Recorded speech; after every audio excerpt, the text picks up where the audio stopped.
Bienvenidos a Encuentro Informativo. Hoy nos vamos a saltear la editorial porque tenemos un invitado de lujo y queremos aprovechar todo el tiempo para hablar con él. Mirá.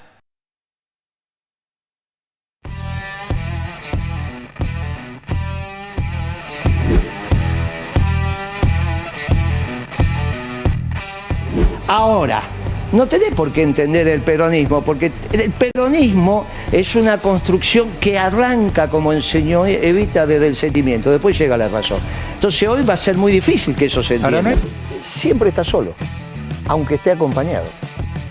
No, acá tenés psicólogos, no vamos a analizar su vida de pareja, No. Pero en la política no hay nadie que dé la vida por Alberto. Nadie. A mí me para. La gente de la calle me dice, Moreno, ni milanesa le puedo dar a la gente. Mis hijos comían cuando estaba usted una vez por semana milanesa. Y es verdad. Y ahora no comen ni milanesa. Ya no hablé de una milanesa. Pero que la comida, ¿cómo le vas a sacar la milanesa al pueblo argentino?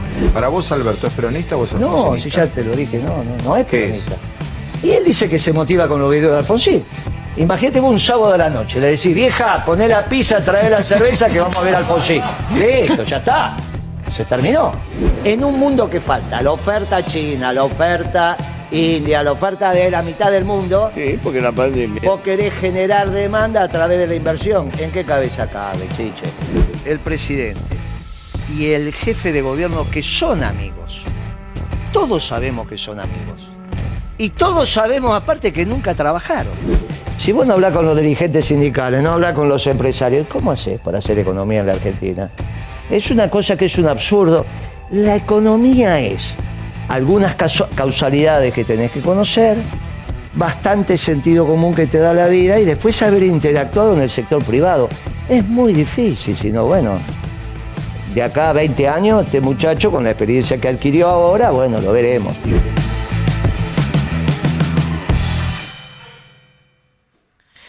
Me acompaña alguien que no necesita mucha presentación. ¿Cómo estás, Guillermo? ¿Qué tal? ¿Cómo estás? Gracias por la invitación. Por placer favor, estar contigo. es un placer. Es un El placer. placer es mío. Bueno, lo primero que te quiero preguntar es, siempre te escuchamos decir, acá lo vimos en el tape, pero también te escucho decir muchas veces que Alberto no es peronista. No es. Pero no es de ahora. Alberto no miente. Cuando me dicen si Alberto, mira, Alberto no miente. Hace 30 años que él dice que es socialdemócrata. Y toda su práctica política fue de socialdemócrata.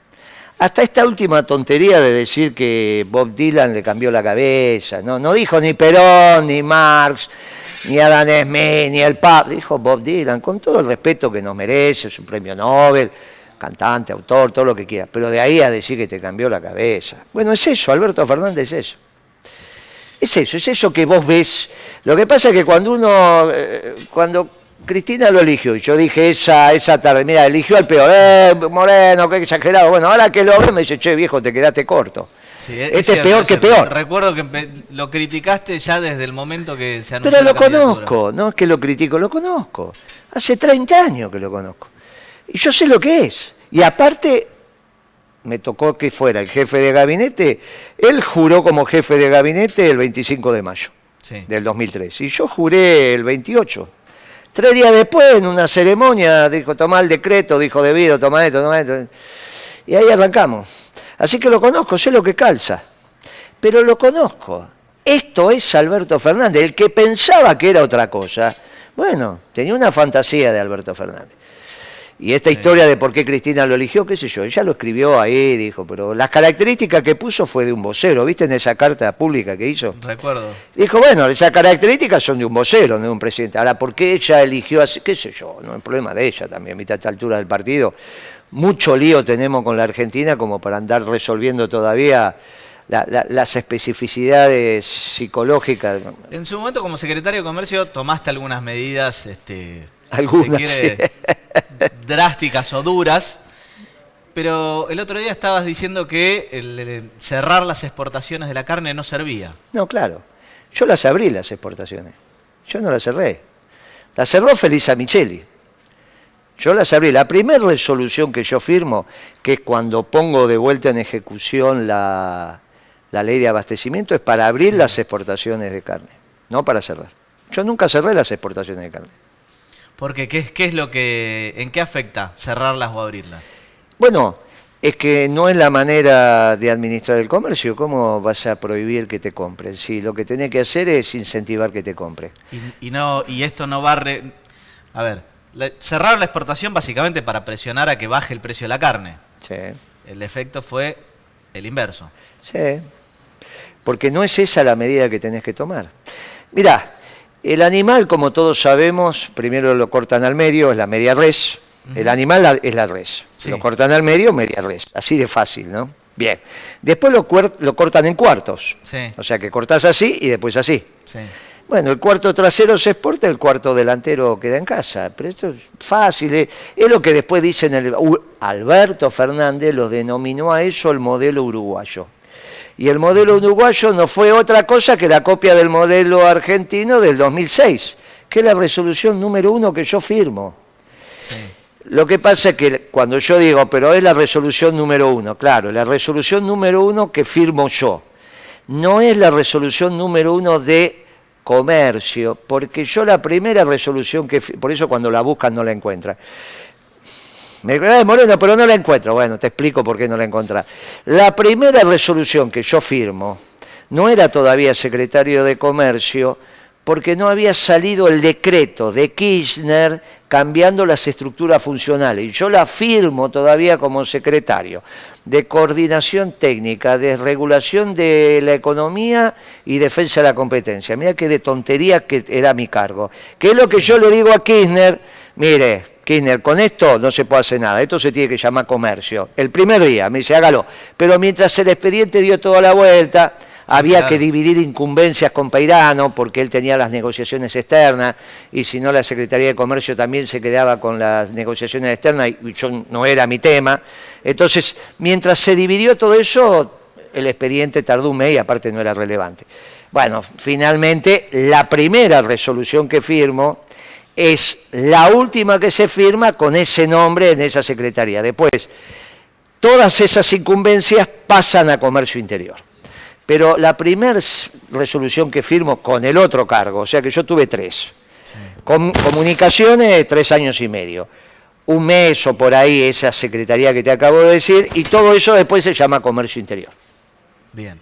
O sea, lo que tendrían que haber hecho es dividir... Trabajar. Primero trabajar. Sí. Después, los fines de semana tenían que dedicarse a estudiar un poquito. Cosa que no hacen. No es un gobierno volcado al saber. No son muchachos que se caracterizan por saber, especialmente el presidente. Y como él es el que pone la vara, sí. A partir de ahí... Porque si el presidente viene y te dice, mirá, la verdad que de este tema no sé, explícame. Y vos lo que te haces es que 4 días estudiando todo lo que hay en el mundo para explicarle al presidente. Sí. Ahora viene el presidente y te dice que es un científico. Lo dijo el día que asumió. Dijo, nosotros armamos un gobierno de científicos. Pero vos te imaginás a Alberto Fernández científico. Es ridículo, pero él se autopercibe científico. Él se autopercibe que tiene una formación que sabe de todo. No sabe nada. Ahora, ¿qué pasa después la gente que elige? No, y en realidad... Si le explican, no entienden. Y en realidad él no pide que le expliquen nada, porque él sabe todo. Bueno, ¿qué querés que te diga? Ese es el gobierno que tenés alrededor. Es lo que tenés alrededor. Pero fundamentalmente el problema es la cabeza. Como decía Perón, esto se pudre por la cabeza. Decime, ¿cómo hoy en día uno de los temas que más se habla es justamente de la economía? Te cuento una con Kirchner. Un día se había empezado a debatir algún tema externo, bueno, no importa. Entonces me dice, haga un documento para el presidente. Y yo le escribí 8 páginas. Sí. Y entonces me lo devuelven diciéndome, más de una página no, nosotros somos almaceneros. Tenemos que estudiar en una página todo lo que hay. Ahora, Kirchner no te decía que sabía todo. Te decía, enséñeme en una página. Si no es capaz de enseñarme en una página, no me interesa. Y vos te tenías que romper... Para toda una explicación en una página. Para lograr la máxima capacidad de síntesis. Y el tipo iba, leía y ya como era inteligente y era un conductor nato, entendía todo. Nunca más escribí un documento de 8 páginas, te podés imaginar, ¿no? ¿Qué se hace el académico? Me dijo, ¿qué se hace el académico? Ahora este dice que su gobierno es científico. Imagínate. Y me dice, no, pero estuvo todo el tiempo al lado de Kirchner. Sí, pero no aprendió nada. Esto te digo lo que me pasó a mí, con un documentito de 8 páginas, 4 hojas. Me dijo, no, 1 página. Bien. Se habla mucho de la somos economía, almaceneros. de cómo salimos adelante en la pospandemia o cómo nos recuperamos en este momento. Una de las medidas que tomó el gobierno, o varias si se quiere, es por un lado el tema de ganancias, que me parece que era una deuda de larga data, y el otro tema es, bueno, el incremento en la tarjeta alimentar, la devolución de IVA, etcétera. ¿Pensás que esas son buenas medidas? Ganancias, vos estás hablando para la 4ª categoría. Sí. Lo que ellos tomaron hasta un salario... Bueno, y también para todos los asalariados. Sí, la de 4ª categoría. Digamos, es la imposición a la 4ª categoría. Para los salarios de hasta 150.000 Claro, que yo tengo brutos. en la mente que 4ª categoría somos los profesionales, por eso. No, claro. No. Sí, claro, porque ese nivel de ingreso, no de qué trabajás. Bien. O sea, sos relación de dependencia o profesionales, autónomos, Sí. hasta un cierto nivel de ingreso. Tenés categoría 1, 2, 3 y 4. La 4 son los autónomos o determinado nivel de salarios en los asalariados. Sí. La 3 tiene que ver con las empresas, la 2 y la 1 con la renta financiera y la renta de la tierra. Pero bueno, son temas de contadores. ¿Por qué te aclaraba lo de 4ª categoría? Porque ahora hay una modificación para la 3ª categoría, que es la de las empresas. Ajá. ¿Está bien? Entonces yo, para enmarcar tu pregunta, vos te estás refiriendo a lo que se llama ley Massa, digamos, que Massa fue el que la presentó. Ahí el problema que tenés, eso está bien, de base está bien. El problema que tenés es que achatás la pirámide, el problema que tenés es que dejaste afuera a los autónomos, dejaste afuera, porque son los asalariados en relación de dependencia esto, ¿eh? No es que te toca a vos. Bueno, claro, es el reclamo que Bueno, muchos por eso. Como La 4ª inclusión categoría, claro, como 4ª categoría entrás, pero como le pusieron en relación a los que están en relación de dependencia, y lo que hicieron no fue poner un mínimo no imponible, que es como debería ser. Lo que hicieron fue permitirte mayores descuentos cuando el contador te hace la liquidación. Entonces, para vos no, y para determinados trabajadores en relación de dependencia sí. Es injusto. Tendrían que haber hecho un mínimo no imponible, pero es mejor que nada. ¿Está bien? Así que para los que les toca, bienvenido. Después hicieron un mamarracho con esto de los impuestos a las grandes fortunas. Eso es una tontería, 2 millones de dólares, pero no están tomando el pasivo, con lo cual es un lío. Vos podés tener en el activo 5 millones de dólares y debés 4 millones y medio. Entonces, es sentido común que es activo menos pasivo, ¿no? Y ya tenés un impuesto al patrimonio, o en este caso a los activos, que es bienes personales. Es muy raro, bienes personales que también es a los activos. Los impuestos tienen que ser al patrimonio, sea activo menos pasivo. Esto es lo que estamos hablando. Bueno, es lo que está pasando ahora, pero de última recaudan. Por ahora recaudaron 100 y pico de miles de millones de pesos. Sí, hay varios que lo judicializaron y tenés por lo menos con en las primera instancia cuotas. ya lo tienen rechazado. Sí, vos tenés 100 y pico de mil, creo que son 103, 108 que pagaron. Tenés otros 100.000 en 5 cuotas. Sí. Y hasta ahí llegaste. O sea que después vendrá, que ellos querían recaudar no sé cuánto. La recaudación potencial, cuando terminen de pagar todas las cuotas, creo que son 230 por ahora. Bueno, puede ser, van a ser acciones, qué sé yo, y ahora se metieron con las empresas. En una economía donde la tasa de acumulación de capital de las empresas tiende a cero, vos le metés más impuestos, le estás cobrando con impuestos no al flujo, sino al stock. O sea, lo estás obligando a vender el inodoro para pagar impuestos. Esto no existe, eso no es una buena técnica impositiva, eso está mal. Eso está mal, los impuestos no se pagan con el... Vos no podés pagar el impuesto con tu activo. Vos tenés 10 camiones, si lo tenés parado y no generan flujo, vos no le podés cobrar impuestos a los camiones parados. Si vendés los activos, después que... Pero por eso, bueno, a la larga, es la decadencia del aparato productivo. Esto es lo que están haciendo. Pero te lo vuelvo a decir, no son cultores del saber. Tampoco es necesario el saber académico. Pero hay una mezcla sana que el Papa siempre habla entre el saber teórico y el saber práctico. El Papa te dice, mire, elija la práctica, pero es necesario un saber práctico. Por eso después se entra en discusión qué edad tienen que tener los funcionarios. Entonces yo te digo a vos, mira, ahora yo tengo un problema del corazón en este momento. Ya tengo 66, tengo un tema del corazón, que no lo tengo, ¿no? Pero bueno. Entonces te pregunto a vos, mira, tengo 2 cirujanos, uno de 50 años y otro de 27. ¿Vos qué me decís? Yo iría por el de 50. Porque si está probado el tipo. Cuando vos llegás al Estado, no tenés que llegar a aprender, vos llegás a volcar en el Estado, en el cargo que te corresponde, los saberes aprendidos. Y los saberes aprendidos, hay parte de eso que va por la experiencia. Una vez le dije a Cristina, mire que se está equivocando metiendo los pibes en el Estado. Pongámoslo en las empresas privadas que dentro de 15, 20 años van a ser gerentes y van a servir, porque lo que nos falta es esa vinculación de, bueno, se equivocaron, ¿y ahora cómo seguimos? Bueno, en su momento eso generó una disrupción entre la CGT y el kirchnerismo, ¿no? Tanta inclusión de gente de la cámpora. Bueno, sí. Igual los pibes de la cámpora son pibes que van a cambiar porque están en etapa formativa. De la misma manera que cambió Massa. Tiene la misma... Bueno, a esta altura tienen la mayoría más de 40 años, ya no son tan pibes. Son pibes, van a vivir más de 100 años. Salvo alguna desgracia, vos también vas a vivir más de 100 años. Nosotros nos vamos a mirar... El tema igual es cómo llegamos, ¿no? Bueno, nosotros nos moriremos de 80 y pico. Y ustedes se van a morir de 100 y está muy bien. Si se cuidan, como estás vos, que adelgazaste, se te ve bien... Eso porque lo escucho al médico en GPS que todo el tiempo dice que la obesidad es un problema con el coronavirus. No hay viejos gordos. Ahí tengo algunas preguntas del panel. Guillermo, Adrián Albor te saluda. Recién estabas mencionando que cuando vos estabas en la cartera de Comercio Interior no había una medida de prohibición de exportación de carne, sino que lo que se exportaba era el cuarto trasero. ¿Cómo se hacía para que no exportaran los otros 3 cuartos? Mirá, lo que tenés es una administración de comercio sana e inteligente, y para eso había algo que se llamaba la mesa de la carne.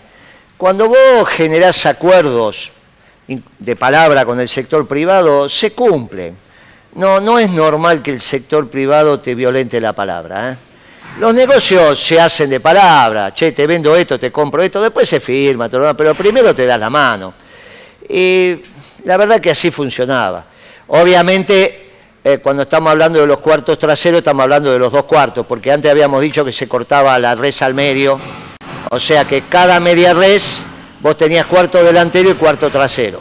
Entonces, bueno, son 2 cuartos, o sea, media res que van para afuera y 2 cuartos que quedaban en casa. ¿El lomo de qué lado queda? No, va de atrás. El lomo va de atrás. Sí, el lomo va de atrás. Un poquito tiene que quedar, ¿eh? Bueno, lo que pasa es que hay animales que no se exportan. Se exportan los animales pesados, el novillo pesado de exportación, tienen que estar trazados. Entonces, el lomo que a veces vos podés comer son de otros animales que solo van para el mercado interno. ¿Está bien? Los animales pequeños, tipo ternera, vaquillona, liviana o novillo liviano, eso queda en el mercado interno para el ABC1, para los sectores medios, altos y altos. ¿Qué es ese huesito que vos comés, que decís que es más chico y bueno, tiene menos gusto? Bueno, no importa. Es un estilo de determinados sectores sociales en la Argentina. Vos ahí no metés el ojo. Vos donde metés el ojo es en los sectores populares. Y ahí lo que se come es la vaca buena, que vos lo que te comés un hueso un poco más grande y vos tenés que hacer el asado un poco más lento. En vez de hacértelo en 45 minutos, 1 hora, le echás 1 hora y media, 2 horas, despacito, un domingo, mientras te hace la picada. Tomás un... Claro, te hace la picada, y eso es lo que tenés que... Ese es el peronismo en acción. Como ahora no hay gobierno peronista, olvídate del asado, todo el mundo come polenta. Bueno, decime una cosa, ¿cómo hace un gobierno peronista para reactivar la economía en este país? Primero tenés que hacer lo que hizo Kirchner, no lo que hizo Alfonsín. Alberto Fernández está copiando lo que hace Alfonsín, por lo tanto termina inexorablemente como Alfonsín. Tratemos que no sea con una hiper, ¿no? Bueno, no, termina como Alfonsín. Esto va a terminar como Alfonsín. si sigue haciendo lo que hace, ahora ya se metió con los encajes de los bancos, ¿viste? ¿Esto de dónde viene? Viene de aquella época. O sea, están copiando, es un presidente de Banco Central radical, ¿vos sabías eso? Es radical, este pibe Pese es radical. Bueno, sí. El otro día me llamaron los muchachos del 2002, ¿está bien? Un par, cuando salió. Me dice, pues estos son unas bestias, ¿cómo no aprendieron? Porque algunos vivos quedan, no es que se murieron todos. No está ni mal ni bien, volvemos a ver que es el último don de Dios. Pero algunos vivos quedan, estos pibes no aprendieron nada, son un desastre, este Peche, ¿dónde estaba? No estaba en el Banco Central. Pero ¿cómo vuelven a hacer esta tontería? Vos no sabés, ¿qué querés? No hagas catarsis conmigo. No, te llamo porque a alguien se lo tengo que decir. Eran exfuncionarios del Banco Central político. Estamos hablando de directores, o sea, estamos hablando de los muchachos que se tuvieron que hacer cargo en aquel momento, cuando las papas quemaban. Yo te digo que ahora las papas queman más todavía, O sea, aquella crisis ahora, era una intensidad menor que esta. El tema del encaje, en lo que afecta es en que hace que se retraiga la oferta de préstamos para, que en definitiva eso es lo que se termina aplicando al sector productivo. Son dos temas. Primero, hay una exclusión del sector privado por el sector público por el stock de crédito, porque claro, el crédito es una cantidad finita. Sí. Si el gobierno pide más crédito, el otro tiene que pedir menos. Sí. ¿Está bien? Eso de corto plazo. Pero a su vez, el encaje es de los depósitos de los particulares en los bancos, sí, por la ley de los grandes números y la sapiencia de los banqueros y de los muchachos que están en el... ¿Cuánto pueden timbiar y cuánto...? ¿Cuánto prestan? No timbiar. ¿Cuánto prestan? Porque de ahí sale la capacidad prestable. Sí. ¿Cuánto prestan al sector privado y cuánto tienen que dejar en caja para que cuando vos vayas a pedir los 5.000, 10.000 pesos, 50.000 pesos, estén? Sí. Porque imagínate que va al banco, me da 50, que a veces pasa, me da 50.000 pesos, no, pero me lo tiene, y vos decís, che, ¿qué le pasa a este banco? Me no tiene que avisar con... Bueno, entonces, para que eso no pase, y la rueda de pensar que el banco tiene tu plata todo el tiempo, por la ley de los grandes números, que no hay un fenómeno que dice, bueno, este pueblo se maneja así, usted tiene que tener estos encajes. Sí. Más los encajes prudenciales, que son un poquito más que el banquero siempre tiene por las dudas. A mayor confianza en el mercado, menores encajes. Entonces, lo que ahora hacen es que esa plata que está encajada vaya al sector público y le ponen un papel, muy bien, llamado bono. Eso tiene dos efectos. Primero, que puede ir el depositante y decir, dame la plata, y vos no le vas a dar un pedacito del bono. ¿Cómo resolvieron eso? Dice que se da vuelta al banco, va al Banco Central y le da la plata. O sea que ya estamos. Segundo, que el Estado va a gastar esa plata, no es como en el Banco Central con las LELIC.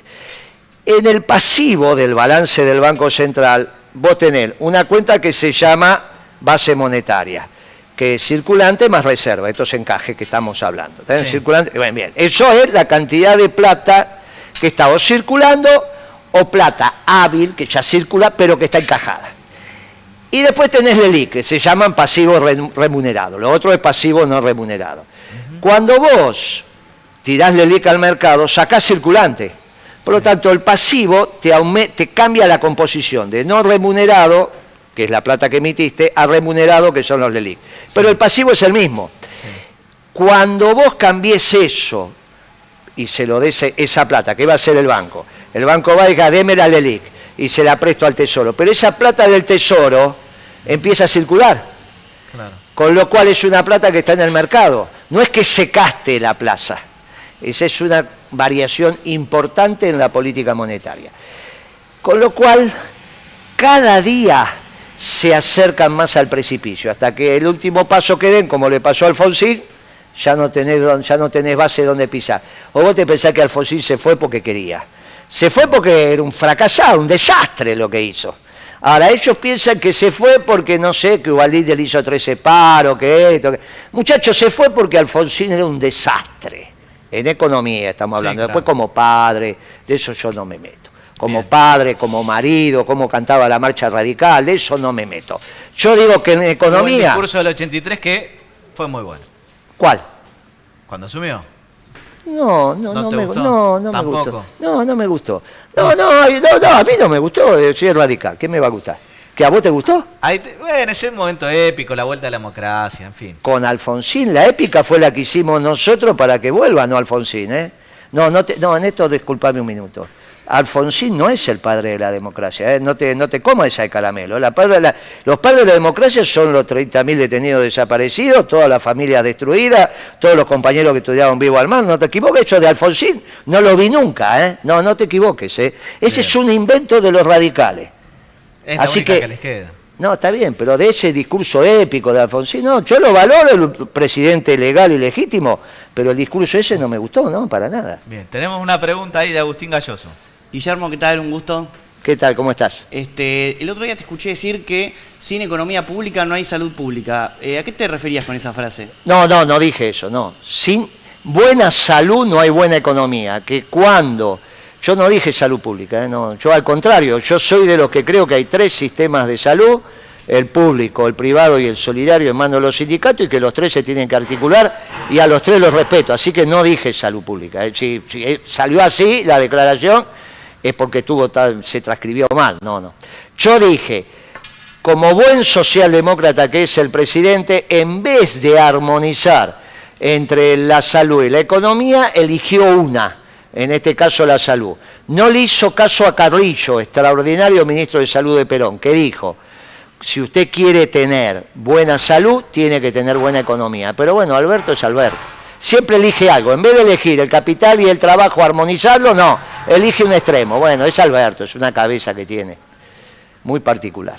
Bien, hablando del tema de la salud, ¿cómo ves vos la campaña de vacunación, cómo se ha tratado la pandemia en nuestro país? Bueno, el origen es este que te acabo de decir. Vos tenías que elegir las dos cosas. Sí. Ahora, la salud no es solo física. No generar una nueva grieta. La salud no es solo física, también es mental. Pero también es colectiva la salud. Por lo tanto, necesitabas no solo psicólogos y psiquiatras para tu salud mental, sino para la salud de la sociedad. Y esos son los sociólogos. Pero aparte vos no sos solo cuerpo. Vos sos cuerpo y alma. Sí. Por lo tanto, tenés que también tener un grupo de expertos que cuiden tu alma. No, mandó cerrar las iglesias, cerró todos los templos. Este es un bárbaro. Él hizo un reportaje con Fontevecchia, e igual que Durán Barba, porque al único que yo se lo había escuchado, y lo escribió, fue Durán Barba, que dijo que los pueblos buscaban la inmortalidad. Después lo repitió Alberto Fernández. Dijo, no, porque los pueblos, yo estoy en un montón de... ¿Vos estuviste alguna vez en una charla donde vos te decías, nosotros buscamos la inmortalidad? ¿Vos querés ser inmortal? ¿De dónde sacó esa estupidez, Alberto? ¿Sabés de dónde la sacó? Lee los mismos libros que Durán Barba. Durán Barba, ¿sabés qué dijo? ¿Qué? Porque lo escribió en Perfil, no es que... Lo escribió 3 domingos seguidos en Perfil en la columna que él tiene. Hay que leerlo a Durán Barba. Dijo, en el siglo XX terminamos con las religiones politeístas, en el XXI, o sea, vamos a terminar con las monoteístas. Justo que tenemos un papa argentino, el tipo quiere terminar con el catolicismo. Ahora, Alberto dice lo mismo, más rebuscado, porque es un poquito más rebuscado en la forma de expresarse. Dijo, no, discutimos la eternidad.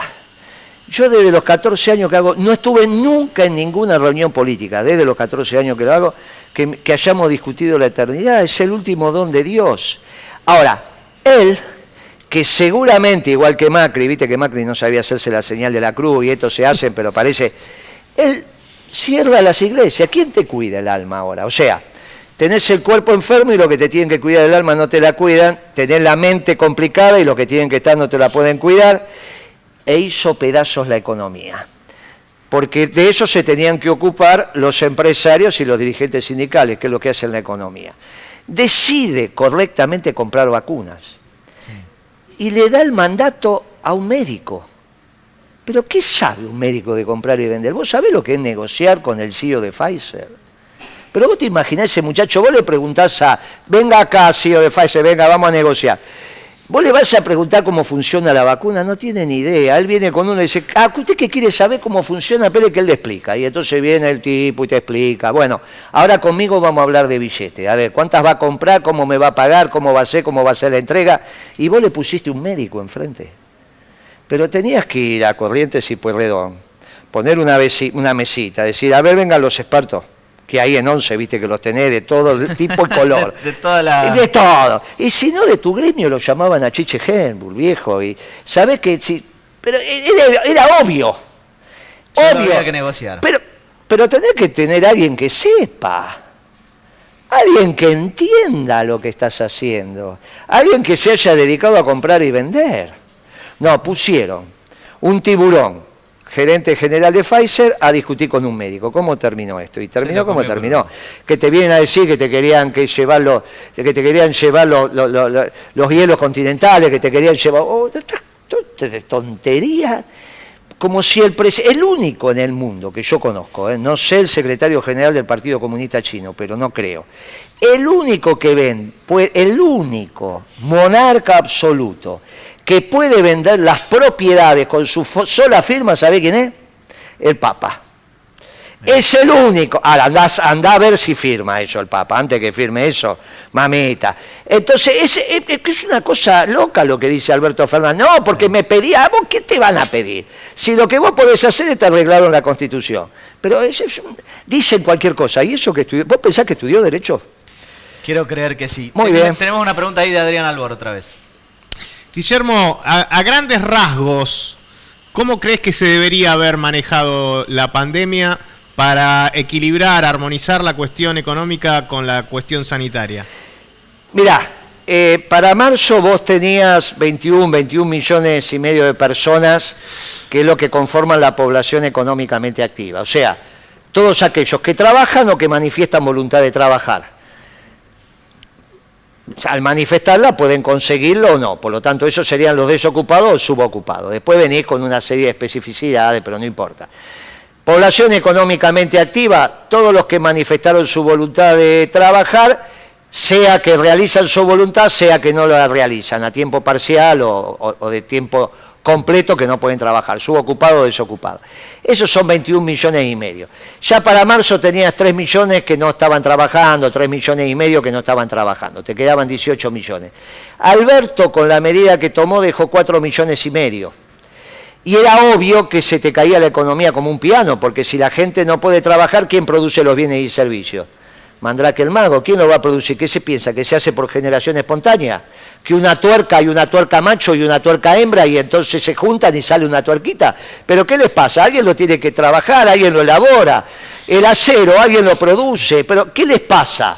Alguien le tendría que haber dicho a Alberto Fernández, si vos sacás 14 millones de personas del mercado de trabajo, te van a faltar todas esas horas hombre traducidas en bienes y servicios. Bueno, fue lo que pasó.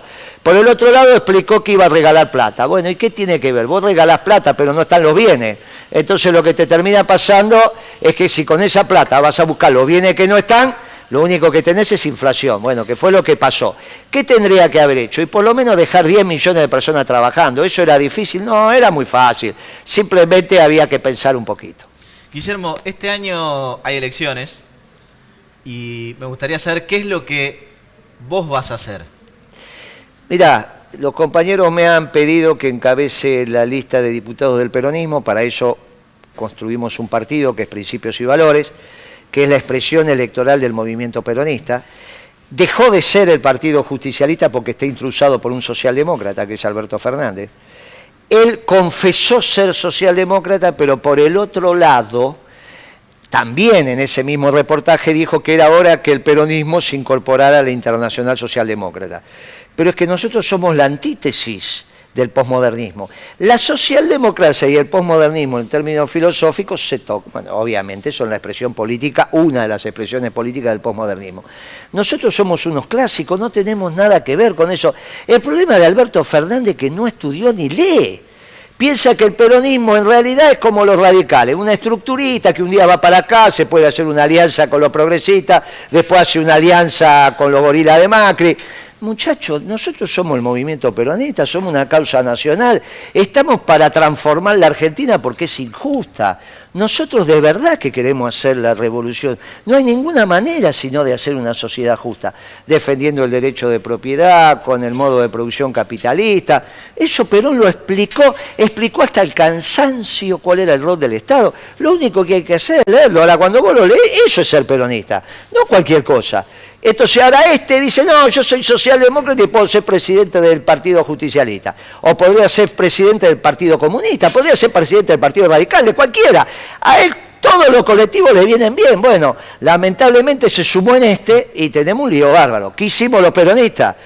Como la organización del peronismo es a través del movimiento y no a través del partido, no somos partidocráticos, construimos otro partido. Y con ese partido vamos a armar un frente electoral y le vamos a ganar a Cambiemos y al Frente de Todos. Agustín, ¿qué querés preguntar? Sí, Guillermo, te quería consultar. ¿En algún momento pensás que podrías llegar a encabezar directamente para elecciones presidenciales? ¿O por dónde va a ir tu futuro político? No, mirá, eso falta mucho. Yo creo que para presidenciales, bueno, están los gobernadores, hay que ver, falta. Me parece que no hay 23 si no hay 21. Entonces, y creo que en el 21 es una de las posibilidades de dar vuelta a la página de una manera sensata. ¿Está bien? Este gobierno del Frente de Todos no va a ganar las elecciones, lo que está en discusión es quién le gana. Sería una desgracia que le ganen los que acaban de fracasar, con ese discurso de Vidal, que dice, ay, ahora aprendimos, denos otra oportunidad, porque ahora sabemos. Pero ¿cómo? Ahora sabés, después del desastre que hiciste. Bueno, yo lo que le digo al pueblo argentino y sobre todo al pueblo peronista, voten los que sabemos lo que tenemos que hacer porque ya estamos probados. La década ganada fue una experiencia práctica de un equipo en acción haciendo lo que hay que hacer y resultó satisfactorio. Obviamente alguna cosa podrás mejorar, etcétera, etcétera. Pero está claro que en términos generales el país creció, bajó la pobreza, etcétera. Bueno, muchachos, ya sabemos lo que hay que hacer. Ahora, entre Cambiemos y el peronismo que le gane al Frente de Todos, yo no tengo duda que el pueblo va a elegir el peronismo, que estamos probados y sabemos lo que hay que hacer. Eso es la provincia de Buenos Aires, que es donde estoy hablando, y en la ciudad de Buenos Aires. Hay muchas provincias gobernadas por compañeros que van a ganar, pero gana el peronismo, no gana el Frente de Todos. No, cuando gana San Juan, vos decís que está ganando el Frente de Todos, gana el peronismo. Cuando gana San Luis, o si gana el Chaco, o si gana Córdoba, no va a decir que ganó el Frente de Todos, no, gana el peronismo. Vos decís entonces que este 2021 puede ser la antesala de la vuelta del peronismo desde otro partido. Sí, claro, la antesala del peronismo al gobierno y en la medida en que hagamos las cosas bien también al poder para construir una Argentina grande con un pueblo feliz. ¿Cómo se sabe si es un gobierno peronista? Y porque todos los días el pueblo es un poquito más feliz. Aunque tenga privaciones, el gobernante le explica, como pasaba con Kirchner. Entonces vos todos los días, ahora cuando vos todos los días sos un poquito más infeliz, no te explican nada, sos socialdemócrata, como fue Alfonsín, de la Rúa y ahora Alberto Fernández. Muy bien, muchísimas gracias por este rato, Guillermo. No, para mí fue un placer. La verdad que encantadora la entrevista y bueno, nos seguimos viendo a la... Ustedes, ojo, tienen mucho futuro, así que piensen cómo van a transformar la Argentina. Me gusta la dinámica que le están poniendo, así que piensen cómo van a aportar a la transformación de la Argentina. Háganlo, háganme caso, que ustedes son la generación que viene.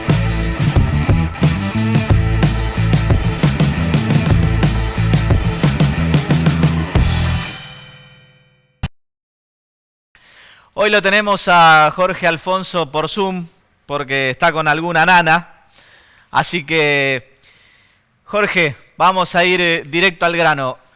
Hace poco, la semana pasada, condenaron a Chocobar a 2 años y medio de prisión en suspenso y 5 años de inhabilitación. ¿Por qué lo condenaron? ¿Estás de acuerdo con esto? ¿Qué tal? Juan Pablo? ¿Cómo te va? ¿Qué tal a la audiencia? Bueno, mira, yo te digo que en algunos medios y algunos personeros que siempre están del lado de la vereda de enfrente dicen día triste para la justicia argentina. Es verdad lo que vos decís, lo condenaron a 2 años de prisión en suspenso y 5 años de inhabilitación para ejercer las funciones. Ahora digo yo lo siguiente, el Tribunal Oral de Menores 2 que está integrado por jueces muy probos, al igual que la fiscal Susana Perna, determinaron que realmente él se excedió en sus funciones. Es decir, tuvo un exceso en las funciones.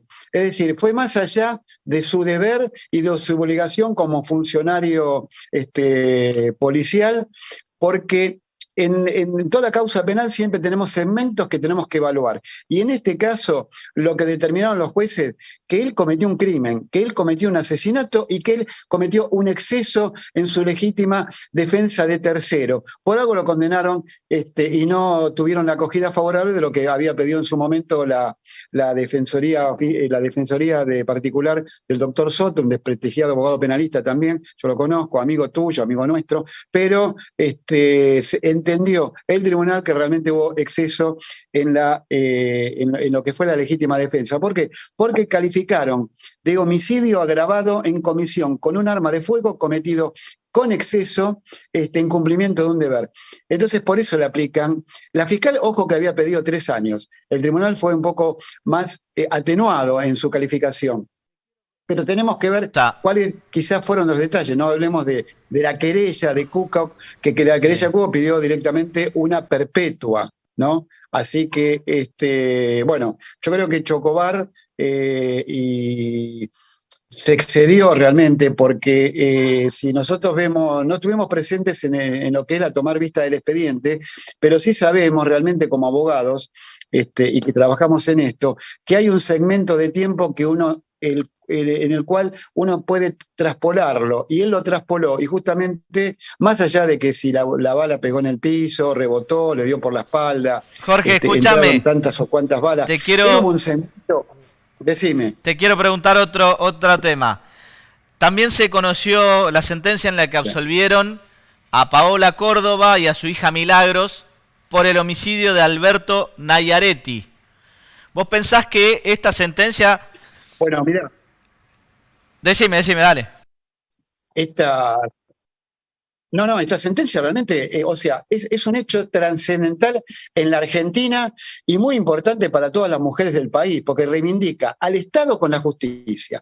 Siempre la sociedad se queja de la acción del Estado. Entonces acá tenemos una reivindicación. ¿Quién la hizo? El juez de garantías número 4 del Departamento Jurisdiccional de San Martín, Alberto Ramón Brizuela. Hay que darle nombre y apellido a las cosas realmente cuando tienen que ser. Ramón Alberto Brizuela. Justamente Paola Elvira Córdoba fue la que apuñaló de 185, justamente, valga la redundancia, puñaladas a su esposo Alberto Elvio Niaretti, y fue sobreseída tanto ella como su hija. Su hija porque asistió en una legítima defensa como tercera a su mamá. Lo que pasa es que ellos venían con un estado y determinó el juez que fue un estado de necesidad exculpante o un estado de necesidad disculpante. Por haber estado inmersa durante casi más de 20 años, Juan Pablo, esto es una locura realmente. Habiendo denuncias de por medio, nunca fueron oídas por el Estado.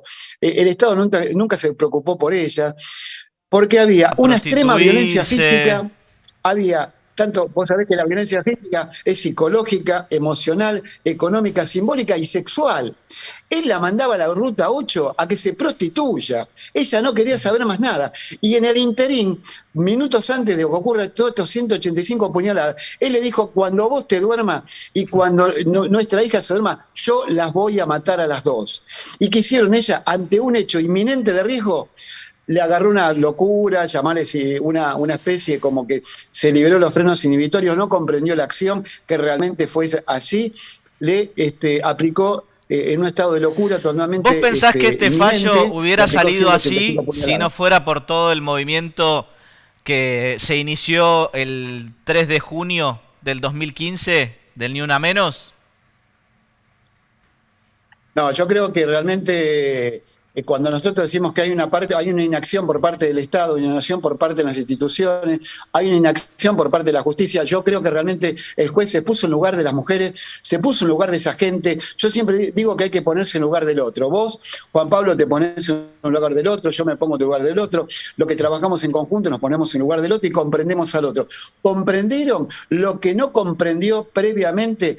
O sea, ¿qué pasó con el juez? Las escuchó, las miró, hizo voz, realmente se encarnalizó de su pedido de auxilio y por eso la tiene que sobreseer. Esto ocurría en el año 2019 y el fallo salió hace poco.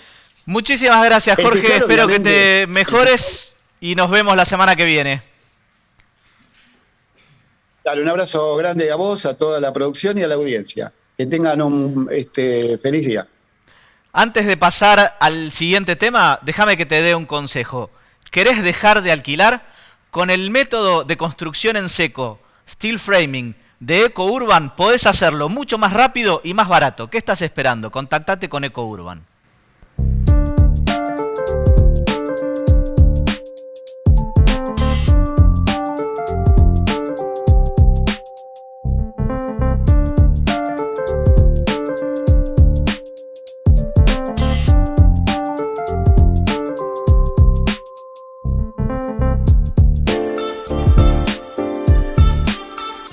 Me acompaña Rodolfo Arrechea, que es secretario general de ATE en el Hospital Rivadavia. ¿Cómo estás, Rodolfo? ¿Qué tal? ¿Cómo les va? Gracias por la invitación. Contame un poquito cómo está la situación en el hospital hoy, cómo está el tema de la ocupación de camas. Bueno, en el hospital finalmente pasó lo que nosotros de alguna manera veníamos anunciando ya hace mucho tiempo, peleando muchas veces hasta que se extienda la vacuna, con que existiera en la ciudad mayores restricciones. ¿Vos pensás que tendrían que haber porque más restricciones de las que hay? O sea, hubieras continuado con estos 9 días que terminaron. Y antes de darte los números de las terapias, quiero decir esto: a partir del 15 de febrero hubo un crecimiento exponencial y vertical, ya no fue de una curva, de los casos, fundamentalmente en la ciudad de Buenos Aires, que empezó con promedios de 3.000 casos, y otra cosa que no hay que naturalizar a nivel nacional, la cantidad de fallecimientos, porque sí, esta es otra pandemia, es muy diferente a la del año pasado. Claramente esta cepa ataca un promedio, a un grupo etario mucho menor. Antes eran... los fallecimientos también están bajando. Y los de fallecimientos, edad. Y en estos últimos 5 días bajó un promedio de 40-45 años de edad, es muy notorio, y los pocos días que son la ocupación de las camas de terapia, un promedio de 5 días por la cantidad de fallecimientos que es mucho más que hay. Violenta esta cepa. Claro, esta cepa es muy violenta y ataca ya no a una población como fue el año pasado, que era de 65, de 70 años en adelante.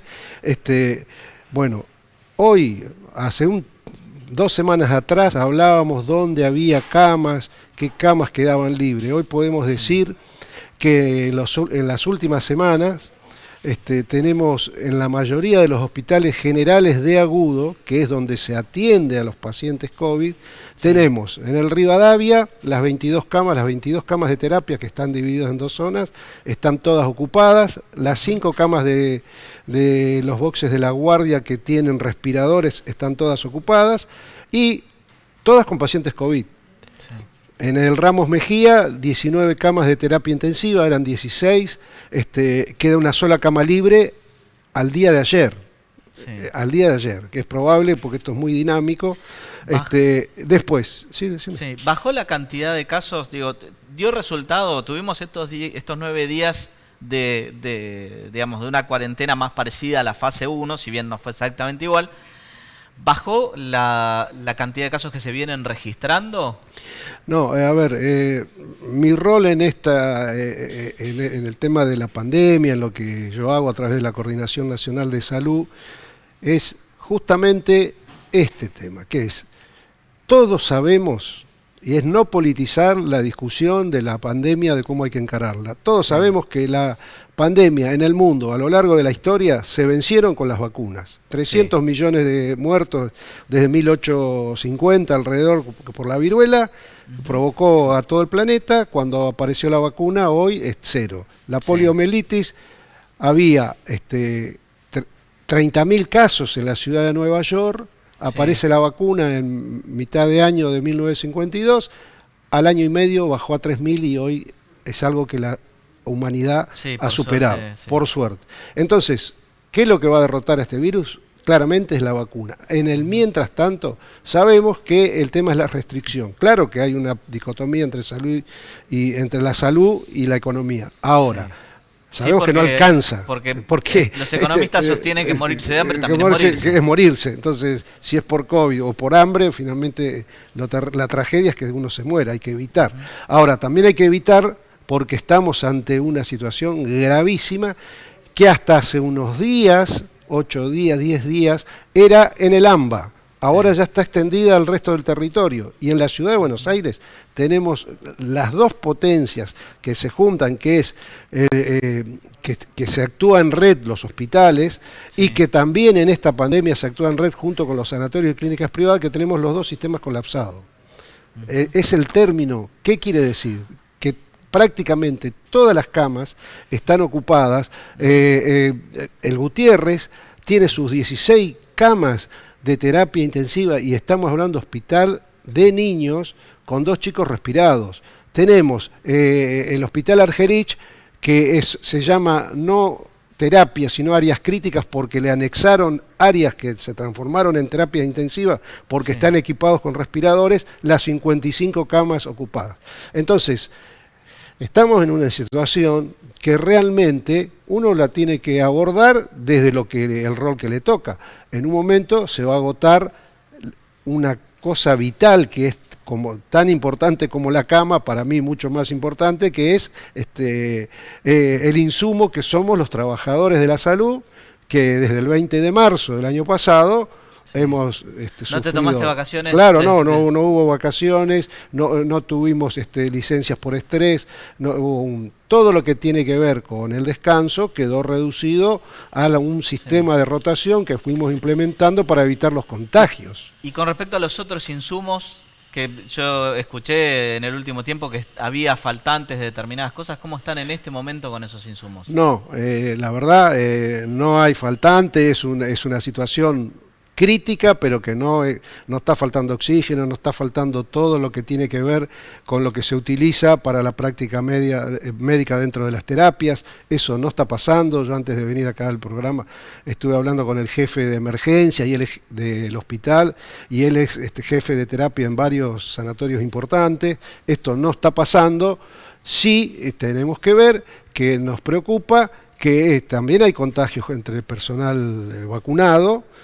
Son casos menores, pero cuando un trabajador de la salud se contagia, en el Rivadavia tenemos 45 contagiados, son lugares que se tensionan porque no contamos con el recurso humano suficiente. Bien. Entonces, sí. ¿Qué le podés decir o qué querés decirle a toda la gente que subestima al coronavirus? Bueno, que lamentablemente de alguna manera parece que algunos, hasta porque están aburridos, quieren politizar esta cuestión o lo quieren subestimar. Yo en la población lo entiendo, porque ante las grandes tragedias que ha tenido la humanidad, las guerras mundiales, existe una conducta que sociológicamente se entiende, que es el negacionismo. Negar lo que está pasando como para poder seguir subsistiendo, sobreviviendo a una situación de una tragedia trágica. Esta pandemia que está ocurriendo tiene un sesgo que es invisible, no se ve, entonces provoca en su primera etapa un miedo, un terror. Entonces existe hasta tanto vino la vacuna, lo único que había era la cuarentena, pero también tenemos que ser honestos que la cuarentena tan temprana del año pasado tuvo que ver para poder poner de pie y fortificar los hospitales. Si los países del primer mundo tuvieron problemas con su sistema sanitario, no podemos pensar que acá estábamos en las mejores condiciones. De que renunció Carrillo en junio de 1954, el sistema sanitario argentino perdió 22.000 camas. Entonces hubo todo un derrotero que hubo que recomponer, no teníamos elementos de protección, hubo que traerlos. Estados Unidos incautaba los aviones y se llevaban barbijos, camisolinas hidrorrepelentes. Esa etapa se superó. Hoy hay insumos en los hospitales, pero nadie previó, no pensamos que iba a ser tan largo y es que hasta tanto se extienda la vacuna a la mayoría de la población, si no cortamos con la restricción. Y le quiero decir una cosa al jefe de gobierno, solo con los números, cortitos digo, solo con los números. Tenemos los últimos días la mayor cantidad de muertos. Tenemos en los últimos días, que no era mentira, que íbamos a llegar a los 40.000 casos. Y lo superamos. Bien. No se puede seguir insistiendo con la apertura escolar, que en la Ciudad de Buenos Aires puso 1 millón de personas a sobrecargar el sistema de transporte público, de colectivos y subterráneos, y eso es una de las causas del crecimiento tan temprano de la curva del COVID. Perdón. Gracias por la invitación. No, gracias.